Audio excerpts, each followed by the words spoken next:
Halo, saya Eka Darsana, usia saya 28 tahun, saya asli Denpasar. Saya Go Mahendra, usia saya 28 tahun, asal saya dari Gianyar. Selamat datang di peternakan kami, Dharma Farm Talumesari.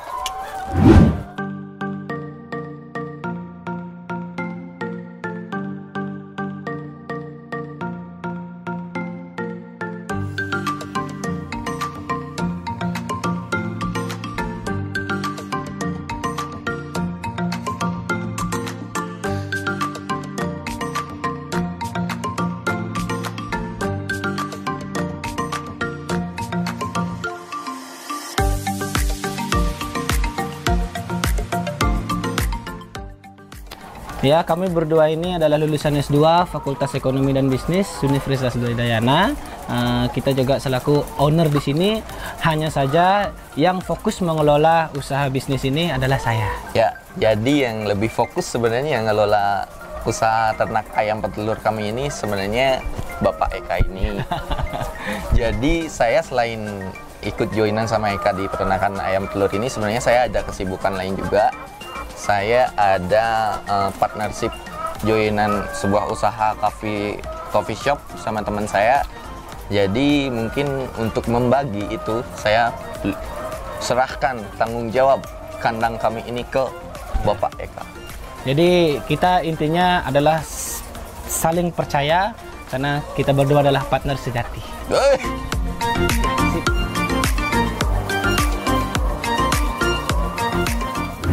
Ya, awalnya kami berdua memulai bisnis peternakan ayam petelur ini dari cerita-cerita tentang prospeknya, tentang untungnya, tentang apalah semuanya itu, dan kita memutuskan memulai semua ini di akhir tahun 2018. Dan setelah kita cerita-cerita lagi, kita menemukan tempat yang bagus dan akhirnya kita memilih di Desa Susut, Desa Demuleh, Kecamatan Susut, Kabupaten Bangli. Oke, awalnya jadi usaha ternak ayam ini kita mulai dari populasi cuma 1000 ekor, hitung-hitung buat belajar ya. Terus modalnya kita modal nekat aja sih ya sebenarnya, modal keyakinan. Cuman kalau nominalnya kurang lebih mungkin agak tinggi untuk 1000 ekor ayam, kurang lebih nominalnya sekitar 150 juta rupiah. Jadi jenis kandang yang kita gunakan di peternakan ini awalnya emang namanya jenis kandang baterai. Nah, jadi kandang baterai ini ada dua pilihan sebenarnya. Ada kita pilihannya logam galvanis atau kandang bambu. Nah, kita memilihnya kandang logam galvanis. Kenapa? Karena ada keunggulannya. Pertama, karena lubangnya agak besar. Jadi kotoran ayam itu langsung jatuh ke tanah. Jadi telur yang dikeluarkan oleh ayam itu nggak kena kotoran. Jadi lebih bersih gitu. Dan kedua, dia keunggulannya adalah lebih awet, itu aja sih. Awet juga, tapi selain itu kita juga punya standar sendiri ya untuk pembangunan kandang. Kalau di Bali rata-rata tinggi kandang yang saya lihat di peternakan lain itu 75 cm. Nah, tapi di sini kita konsultasi dengan dokternya, jadi kita tinggiin jadi 1 meter gitu. Jadi biar amonia yang ada di tai itu bisa dibawa lari sama anginnya. Beberapa hal wajib yang perlu diketahui, cukup penting untuk diketahui bagi peternak ayam petelur pemula, yaitu mungkin pertama pemilihan tempat atau lokasi ternak, karena kan sangat berpengaruh yang namanya suhu dan kelembapan udara. Terus apakah ada ternak-ternak lain seperti bebek misalnya atau sapi, karena itu sangat berpengaruh ke ternak ayam telur. Kemudian tentang ras ayam telur sendiri, ada beberapa ras yang perlu dipahami. Penting juga untuk pemilihan pakan yang baik untuk ayam. Terus tentang vaksinasi yang penting apa aja sih, Kak? Kalau yang vaksinasi biasanya yang paling penting dalam pemeliharaan itu AI. AI itu sama dengan flu burung. Terus ya kalau kita di awal masukin ayam itu Coryza, EDS itu harus masuk. Antibiotik juga, karena antibiotik itu lumayan untuk memperbaiki ya sistem imun tubuh lah, apalah itu. Terus yang kedua untuk lokasi kandang yang disebutin tadi. Nah, karena tempat kita di sini itu dokternya bilang ini adalah rumah angin. Jadi ya di sini memang tempat yang bagus untuk peternakan petelur. Gitu. Jadi sirkulasi juga penting gitu, sirkulasi udara. Nah, apa lagi ya kira-kira di awal? Biosecurity yang kita terapkan juga di sini apa aja sih? Kalau biosecurity kita semprot tiap hari. Ya sistemnya kita pakai nyemprot tiap hari dengan catatan ayam harus kena, tapi bukan berarti air ya, kita pakai uapnya. Jadi kita pakai nozzle yang kecil untuk di semprotannya itu kita ada tabung, ada nozzle-nya kecil, jadi seolah-olah ada embun yang harus menempel di muka ayam. Itu biosecurity kita di sini. Jadi kita setiap hari melakukan penyemprotan disinfektan di sekitar kandang dan di ayamnya juga. Itu sebagai biosecurity-nya kita, itu sangat penting. Di samping itu juga sih kandang kita juga ada peternak bebek, karena unggas jenis ayam ini lebih berisiko karena bebek di sebelah, karena bebek kan unggas paling kuat ya. Jadi kalau ada bebek yang berkeliaran ya hati-hati aja, HI-nya bermunculan. Itu sih.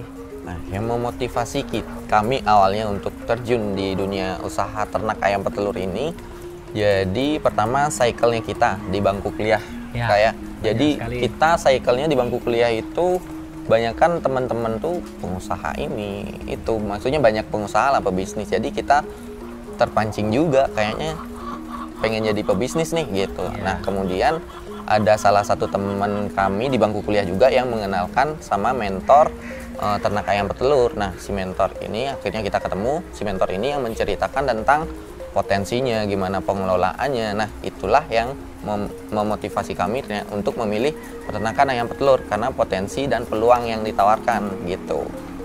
Belajarnya pun juga lumayan cukup lama ya kita dulu ya, sama mentornya ini. Dan ternyata pengelolaannya juga nggak ribet-ribet banget karena kayak udah ada semacam kiblat yang bisa kita tiru, duplikasi untuk menjalankan usaha peternakan ayam telur ini gitu. Jadi nggak susah banget lah bagi kami untuk yang pemula gitu. Yang penting kan tetap tekun ya, makanya kita bisa jadi seperti ini ya. Suka duka dulu kali ya. Suka. Saya suka aja sih orangnya sebenarnya. Jadi kalau ngomongin suka duka di peternakan ayam telur, sukanya itu pertama udah pasti dong ketika akhir bulan pembagian keuntungan. Jadi ada hasil nih yang menjawab usahanya kita selama sebulan gitu loh ibaratnya. Nah jadi ketika omset lagi tinggi-tingginya suka dong kita gitu. Nah kalau dukanya secara teknis pasti ada. Misalnya yang namanya kita pemula, sempet ayam kita kena yang namanya virus lah, ada beberapa yang akhirnya harus mati. Terus kemudian ada sempat kemarin Kak waktu kita gini sama masyarakat kan, maksudnya ada permasalahan lah karena kita kan pendatang di sini. Terus sempat dukanya juga sebenarnya kalau eksidental sih. Kalau sekarang kan pengusaha mana sih yang nggak lagi berduka? Karena ya si COVID ini parah gitu. Kalau boleh nangis deh kita hari ini. Karena harga pakan lagi tinggi banget, harga telur tetap segitu-segitu aja. Ya otomatis cash flow-nya kita turun drastis. Ya kalau berbicara tentang omset, ayam kita di awal yang 1000 ekor itu omset kita per bulan di kisaran 33 sampai 35 juta. Nah, tapi setelah kita menambah populasi yang jadi 3.500 di tahun 2020 kita ketemunya di angka 100. Tapi kalau kita rata-ratain sebulan itu 80 juta. Nah, berita yang paling bagusnya di tahun 2020 itu pada pas bulan Desember kita lumayan pendapatan omset kita itu di atas 100 lebih dikit lah. Nah, itu dipengaruhi karena fluktuasi harga pakan dan juga harga telur.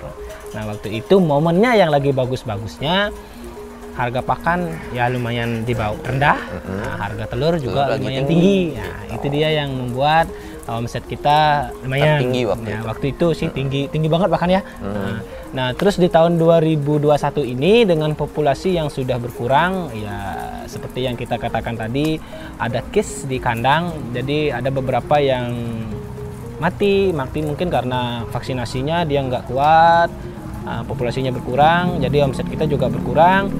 Dan situasi pandemi saat ini juga yang membuat omset kita juga berkurang. Ya. Kita juga pusing nih ya. Ya.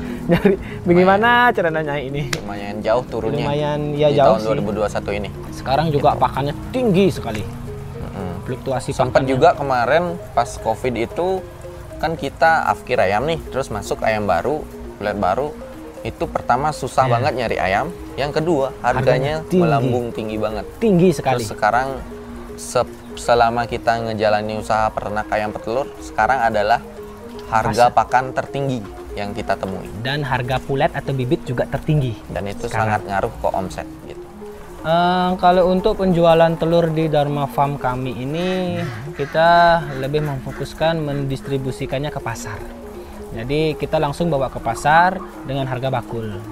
Jadi teman-teman netizen yang punya toko sembako atau bahkan punya ruko di pasar, ya, bisa menghubungi di kontak person kami di 081246818647. Nanti calling kami, area pengiriman kami juga Bangli, Gianyar, Ubud udah pasti, dan pasar paling pasti sama Bandung. Cara-cara yang kami lakukan untuk tetap survive dalam menjalankan usaha ternak ayam telur ini, yang pertama mungkin tetap konsisten. Jadi kami tetap konsisten sama visi awal kami untuk mendirikan usaha peternakan ayam telur. Kemudian yang kedua tentunya yang terpenting ini juga yang namanya kita bisnis partnership kayak yang terpenting itu adalah saling percaya.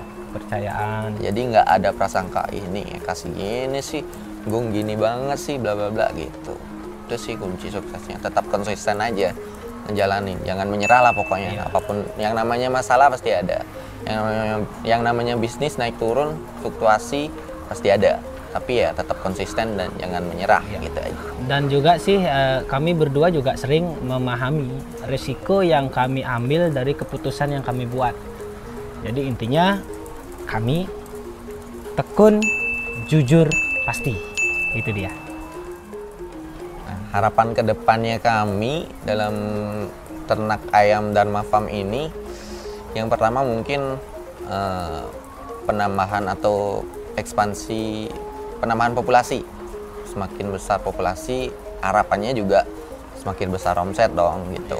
Kemudian mungkin semoga nih mudah-mudahan kedepannya kami bisa tidak menjadi plasma lagi atau minimal tidak nebeng orang lagi untuk beli pakan, terus dan lain-lain, bisa berdiri sendiri lah untuk ngaduk pakan sendiri, langsung jagungnya gitu, biar lebih optimal lah. Gitu jadi aja. Saat ini kan kita masih ngambil bahan-bahan pakan, yang memang sih kita sudah nyampur sendiri ya, tapi saat ini kita masih bahan pakannya ngambil di peternak-peternak yang sudah besar, yang sudah hampir mirip kayak pabrik lah.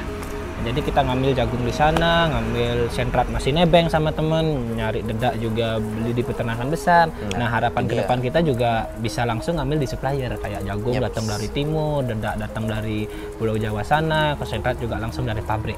Nah itu keinginan kita ke depannya gitu. Untuk rekan-rekan di luar sana dimanapun kalian berada, menurut saya setiap orang itu punya potensinya masing-masing. Nah, kalau bagi saya, mari kita maksimalkan potensi yang kita miliki, eksplor seluas-luasnya, berani mengambil langkah, gunakan apa yang kalian miliki dalam diri kalian untuk melakukan sesuatu yang bermanfaat bagi banyak orang. Ya kalau dari saya sih cuman sedikit ya, simpel malah. Hidup itu sebenarnya murah, hanya saja gengsi yang bikin mahal. Nah, jadi artinya nggak semua pekerjaan yang di dalam ruangan ataupun bahkan di belakang meja itu bagus. Nah, contohnya kita yang berkutat di peternakan, yang setiap hari nginjak tai ayam, bahkan megang, bisa menghasilkan dan mampu beradaptasi dengan zaman yang milenial gitu. Jadi ya buat kalian nanti kalau mau punya usaha jangan mudah menyerah lah. Oke, inilah cerita kami. Semoga bermanfaat dan bisa menginspirasi rekan-rekan sekalian. Dan jangan ragu untuk memulai. usaha peternakan ayam petelur. Lagas maju bersama. Terima kasih. Terima kasih.